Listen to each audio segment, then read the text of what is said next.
ബിസ്മില്ലാ, അൽഹംദുലില്ലാ.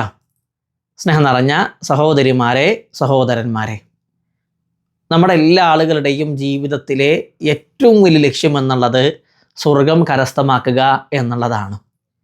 സ്വർഗം ലഭിക്കാൻ ഒരുപാട് കർമ്മങ്ങൾ റസൂലുള്ളാഹി സല്ലല്ലാഹു അലൈഹി വസല്ലം നമ്മൾ പഠിപ്പിച്ചു തന്നിട്ടുണ്ട്.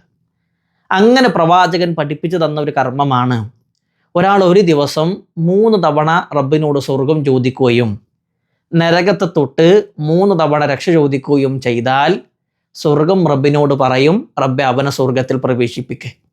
നരകം റബ്ബിനോട് പറയും, റബ്ബെ അവനെ നരകത്തു നിന്ന് മാറ്റി നിർത്ത്. അല്ലാഹുമ്മ ഇന്നി അസ്അലുക്കൽ ജന്ന, റബ്ബെ ഞാൻ നിന്നോട് സ്വർഗം ചോദിക്കുന്നു.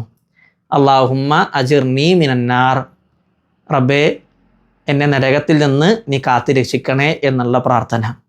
ഇതൊരാൾ ഒരു ദിവസം 3 തവണ ചൊല്ലിയാൽ അവന് സ്വർഗമുണ്ട് എന്ന് ഹബീബുന റസൂലുള്ളാഹി സല്ലല്ലാഹു അലൈഹി വസല്ലം നമ്മൾ പഠിപ്പിച്ചിട്ടുണ്ടെങ്കിൽ ഈ ഒരു പ്രാർത്ഥന ജീവിതത്തിൻ്റെ ഉടനീളം ചൊല്ലുവാൻ അള്ളാഹു തൗഫീഖ് നൽകട്ടെ.